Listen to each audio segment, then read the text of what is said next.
देखिए, वर्गीकरण समझा रहे थे। तो वर्गीकरण में हमने आपको बताया कि इसमें जो होता है जिन जातियों की पहचान की जाती है, पहचान करने के बाद वैज्ञानिक नाम दिया जाता है। वैज्ञानिक नाम देने के बाद समानताओं और असमानताओं के आधार पर उनको समूह में बांट दिया जाता है। जुधारियों को समानताओं और असमानताओं के आधार पर समूह में बांटने का जो कार्य होता है, उसे ही हम क्या कहते हैं, वर्गीकरण कहते हैं। और वर्गीकरण करने का महत्व जो होता है यही होता है कि अगर किसी एक वर्ग के सदस्य के बारे में अगर जानकारी प्राप्त हो जाती है, अगर मान लीजिए कोई एक वर्ग है, उस वर्ग के किसी एक सदस्य के बारे में अगर उसकी हम जानकारी हमको मिल गई, तो इसका मतलब ये होता है कि उस वर्ग में उपस्थित जितने भी जुधारी होते हैं उनके बारे में जानकारी क्या होती प्राप्त हो जाती है। तो वर्गीकरण करने से पहली चीज़ यही होता है, उसका महत्व यही होता है कि जब किसी भी जुधारी को हम समूह में या वर्ग में जब हम बांट देते हैं, तो उस वर्ग के किसी एक सदस्य का जब अध्ययन कर लेते हैं तो बाकी सदस्यों के बारे में जानकारी क्या होती है प्राप्त हो जाती है। इसके बाद जब दूसरा जो आता है, जो वर्गीकरण का जो महत्व में आता है कि इसमें हम क्या करते हैं, जो विकासीय क्रम होता है, उस विकासीय क्रम में सरल वर्ग वाले जंतुओं से जटिल वर्ग की तरफ जाते हैं। मतलब जटिलताओं की तरफ जो होता है उसका क्रम जो होता है चलता जाता है। जैसे सबसे पहले हम प्रोटोजोआ संघ के बारे में, जंतुओं के बारे में पढ़ते हैं। इसके बाद उसी के विकास क्रम में जो होता है पोलिफेरा संघ आता है, फिर सिलेक्ट्रेटा आता है, फिर जो होता है कि आर्थ्रोपोडा है, इकारियोडर्मेटा, मोलस्का आदि संघ के सदस्यों के बारे में जानकारी प्राप्त होती है। मतलब जैसे जैसे उत्तरोत्तर हम आगे बढ़ते जाते हैं, जटिलताएँ क्या होती बढ़ती चली जाती है। दूसरा जो होता है कि वर्गीकरण कर देने से ये हो गया कि कम से कम जो है जंतुओं के सदस्यों की जो होता है उसका अध्ययन आसान हो जाता है। मतलब उनको याद करना, उनको समझना जो होता है आसान हो जाता है। और इसके बाद जो होता है कि जितने भी वैज्ञानिक थे, वो वैज्ञानिकों ने क्या किया, जुधारियों के नाम रखे। क्योंकि देखा गया कि एक ही जाति के जो है जो सदस्य होते हैं उनके नाम अलग अलग स्थानों पर उसके अलग अलग होते हैं। तो इसके कारण होता है कि समस्याएं उत्पन्न होती हैं। इसलिए वैज्ञानिकों ने उन समस्याओं के निराकरण के लिए एक अंतर्राष्ट्रीय जो है द्विनाम पद्धति का निर्माण किया, या हम कहें कि जो होता है जंतुओं के नामकरण की एक ऐसी व्यवस्था रखी जिससे पूरे विश्व में जो होता है वह उसी नाम से जाना जाए। जैसे हम अपने यहाँ गांव में जो होता है कि गौरैया होती है, उसको गौरैया बोलते हैं। ठीक है, अब गौरैया हो सकता है कि हमारे देश में ही दूसरे जगह पे दूसरे नाम से बोला जाता हो, या विश्व में जो होता है दूसरे नामों से बोले जाएंगे, या दूसरे कंट्री में उसका अलग नाम होगा। तो उस समस्या को दूर करने के लिए वैज्ञानिकों ने क्या किया, एक नामकरण, एक अंतर्राष्ट्रीय विधि अपनाई। उस अंतर्राष्ट्रीय विधि के अनुसार, नियम के अनुसार जो उसके होते हैं नाम रखे गए। ये जैसे मान लीजिए होता है, जैसे बताया कि जो गौरैया होती है उसका वैज्ञानिक नाम होता है पैसर डोमेस्टिकस होता है। तो पैसर डोमेस्टिकस के नाम से पूरे विश्व में उसको जाना जाएगा। मतलब जो जैसे हम पैसर डोमेस्टिकस कहेंगे वैसे उसके बारे में सब लोगों को पता चल जाएगा, हाँ गौरैया के बारे में कहा जाता है। ठीक है, तो इस तरह जो होता है नामकरण किया गया। और जो है अलग अलग देशों में अलग अलग होते हैं, उसको जीव जंतुओं के बारे में जातियों का नाम रख होता है। तो उस समस्या को दूर करने के लिए वैज्ञानिकों ने जुधारियों के नामकरण की व्यवस्था की। और नामकरण के करने के बाद इसमें जो मेन आता है वह द्विनाम पद्धति आती है। तो इसको नामकरण करने की जो प्रथा थी वह द्विनाम पद्धति या द्विनाम जो वर्गीकरण था वह सबसे पहले कैरोलस लिनियस ने किया था। तो द्विनाम पद्धति होती है, द्विनाम पद्धति, द्विनाम पद्धति या binomial nomenclature, binomial nomenclature, binomial nomenclature या द्विनाम पद्धति। ये द्विनाम पद्धति के जन्मदाता जो है वो कैरोलस लिनियस कहलाते हैं। कैरोलस लिनियस को द्विनाम पद्धति का जन्मदाता कहा जाता है। इन्होंने ही सबसे पहले जो है जुधारियों के दो नाम रखने की प्रथा का विकास किया था। अब इसमें उन्होंने क्या किया कि जब किसी भी जंतु का, जब किसी भी जुधारी का नाम रखा गया तो उसका पहला जो नाम था वह वंश का आता है। यह जैसे मान लीजिए होमो सैपियंस है, होमोसेपियंस। ठीक, होमोसेपियंस, होमो क्या होगा, ये उसका वंश हो गया, और सेपियंस क्या होगी, वो उसकी जाति। तो यूनान पद्धति में ये क्या किया गया कि इसमें जो वैज्ञानिक थे कैरोलस लीनियस ने यूनान पद्धति का विकास किया या जो है निर्माण किया।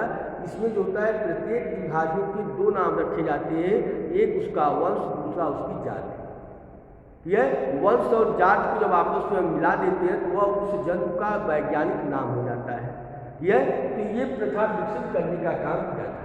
और यूनान पद्धति जो थी उसको जो होता है कि उसका जो अंतर्राष्ट्रीय जो नियम बनाए गए, उसमें पहला नियम बनाया गया था कि प्रत्येक विभाजों के जो नाम होते हैं वह सरल भाषा में रखे जाए, जिससे आसानी से उसको पढ़ा जा सके। दूसरा जो था कि जब उनको लिखा गया तो पहले उसका वंश होता है, तो वंश का पहला अक्षर होता है कैपिटल लेटर से लिखते हैं, और जात का जो पहला अक्षर होता है वह छोटे अक्षरों में लिखा जाता है। या उसके नीचे हम रेखांकित कर देते हैं, या उसको टेढ़े मेढ़े अक्षरों में लिखा जाता है। ठीक है, और इस तरह लिखने की जो प्रथा हो विकसित की गई, और सभी नाम जो होते हैं वह अंग्रेजी में ही क्या होते हैं, लिखे जाते हैं। ठीक है, तो जैसा कि अभी हमने बताया कि उसमें यूनान पद्धति में जो होता है, जो वंश होता है, वंश का पहला अक्षर जो होता है वह कैपिटल लेटर में लिखते हैं, और जात का जो पहला अक्षर होता है उसको स्मॉल लेटर में लिखा जाता है। तो लिखने का एक तरीका होता है। तो आप एक क्यों समझिए कि कैरोलस लीनियस ने क्या किया, यूनान पद्धति का विकास किया, और इस पद्धति के अनुसार प्रत्येक विभाजों के दो नाम रखे जाते हैं, एक उसका वंश, दूसरा उसकी जाति। वंश का जो पहला अक्षर होता है वो कैपिटल लेटर में लिखते हैं, और जात का जो पहला अक्षर होता है वो स्मॉल लेटर में लिखा जाता है। और या हम उसके लिख करके उसको टेढ़े मेढ़े अक्षरों में लिखते हैं, या जो है दूसरा आता है लिख करके उसके नीचे रेखांकित कर दिया जाता है, और इस तरह की नाम पद्धति लिखने की प्रथा का विकास किया गया। इसके बाद आता है जीवों का वर्गीकरण। ठीक है, अब देखिए जीवों का वर्गीकरण होता है, जो सबसे पहले वर्गीकरण करने का काम कैरोलस लीनियस ने किया। कैरोलस लीनियस ने क्या किया कि जो पृथ्वी पाए वाले जो समस्त जीवधारी थे उनको दो भागों में बांट दिया, जो होता है पादप वर्ग और जंतु वर्ग। मतलब सबसे पहले वर्गीकरण करने का काम जो है लीनियस ने किया, और लीनियस ने क्या किया कि प्रत्येक जीवधारियों को जो है दो वर्गों में बांट दिया, जिसको हम द्विजगत वर्गीकरण कहते हैं। पहला जो है पादप जगत था, दूसरा जो होता है जंतु जगत में विभाजित किया गया। यह बाद में जो था कि वैज्ञानिक एक आए, आर.एच. विटेकर आए, तो आर.एच. विटेकर ने पूरे जीवधारियों को, पृथ्वी पाए जाने समस्त जीवधारियों को जो है 5 जगत में विभाजित कर दिया, जिसको हम 5 जगत प्रणाली करते हैं या 5 जगत सिस्टम करते हैं। और उस 5 जगत में जो होता है, जो विभाजित किया, उसमें जो पहला जो जगत आता है वो आता है मोनेरा जगत। मतलब कहने का मतलब होता है जब वर्गीकरण कर दिया गया, नामकरण कर दिया गया, तो इसके बाद जो पृथ्वी पाए जाने वाली जो समस्त जातियाँ थी उनका वर्गीकरण किया गया। तो वर्गीकरण करने में सबसे पहले जो है कैरोलस लीनियस का नाम आता है। तो कैरोलस लीनियस ने क्या किया, वह द्विजगत वर्गीकरण किया। और द्विजगत वर्गीकरण का मतलब था इसमें पहले जो होता है जो है पादप जगत और जंतु जगत में विभाजित किया गया। बाद में आर.एच. विटेकर आए, तो आर.एच. विटेकर ने क्या किया कि उसको 5 जगत में बांट दिया। तो आर.एच. विटेकर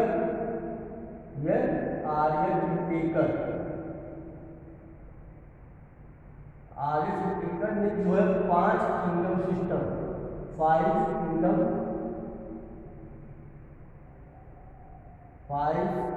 सिस्टम डेवलप किया। और उन्होंने क्या किया कि 5 जगत में जो होता है पूरे जैव समुदाय को 5 जगतों में विभाजित किया। उसमें जो पहला जो जगत आता है वो आता है मोनेरा जगत।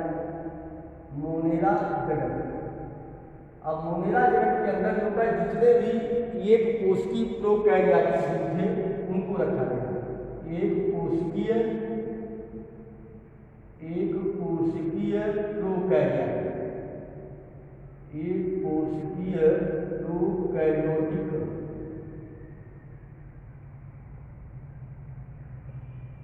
इसके अंतर्गत जितने भी एक कोशिकीय प्रोकैरियोटिक जीव थे उनको रखा गया। ठीक है, इसके बाद जो दूसरा इसके अंदर एग्जाम्पल होता है जीवाणु है। यह जीवाणु, नीले हरे शैवाल आदि। नीले हरे शैवाल, ये उसका एग्जाम्पल होता है, मतलब मोनेरा जगत के अंतर्गत इनको रखा गया। दूसरा जो था वह जो था प्रोटिस्टा जगत था, प्रोटिस्टा जगत। अब इसके अंतर्गत जो था जितने भी यूकैरियोटिक कोशिकाएं थे, एक कोशिकीय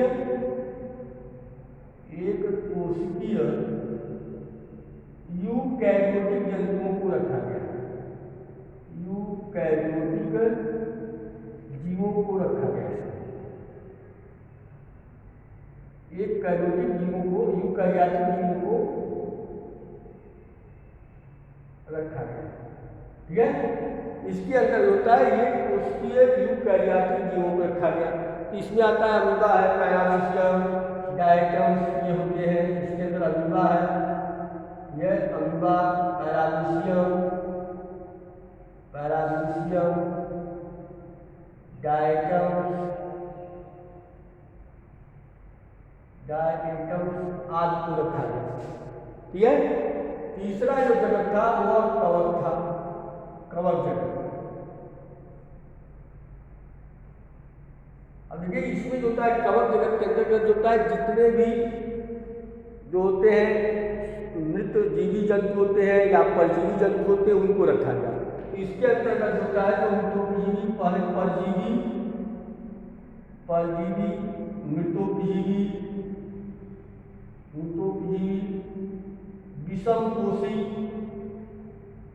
विषमपोषी और क्लोरोफिल रहित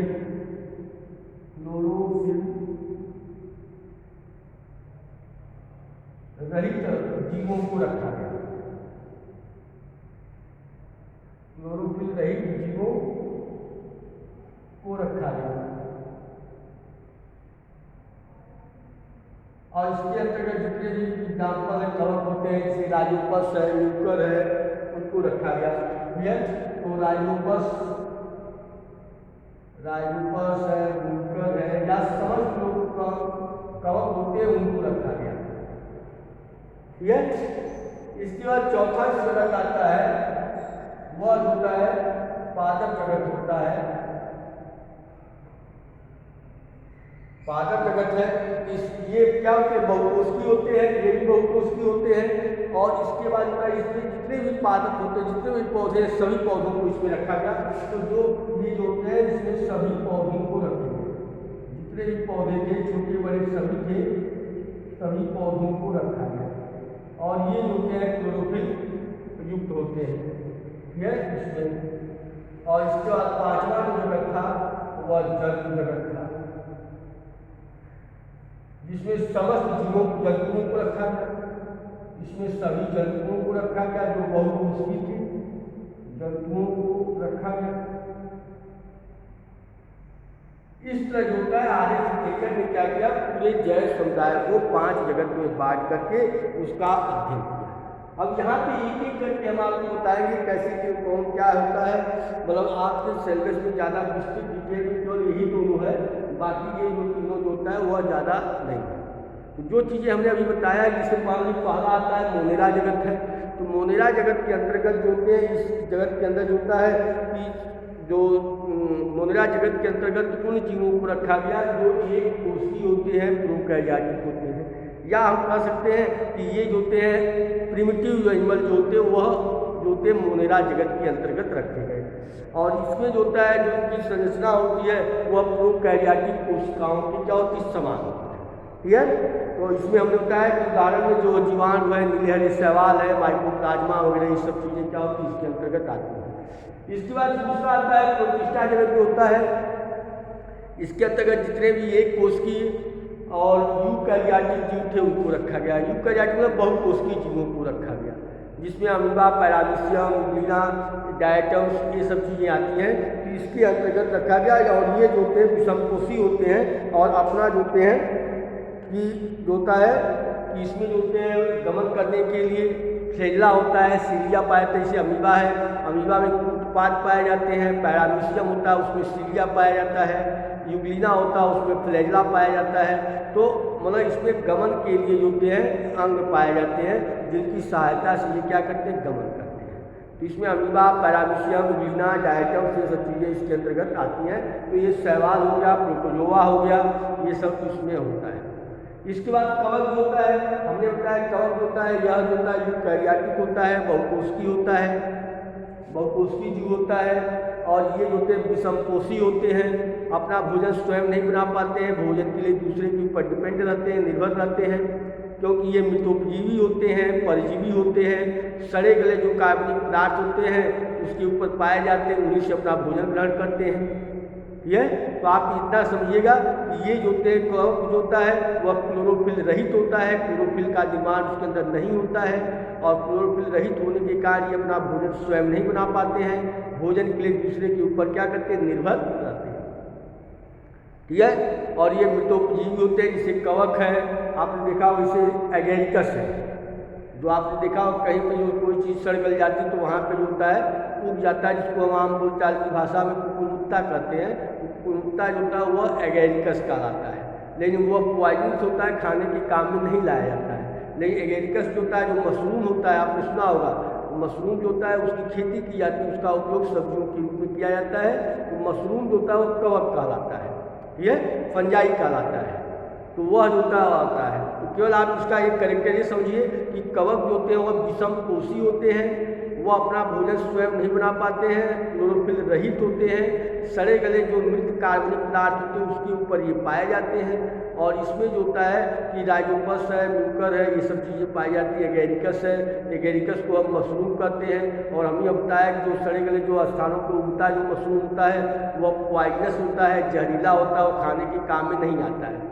लेकिन जो मशरूम हम उगाते हैं वह सब्जी के रूप में उसका इस्तेमाल किया जाता है, तो वह कवक होता है।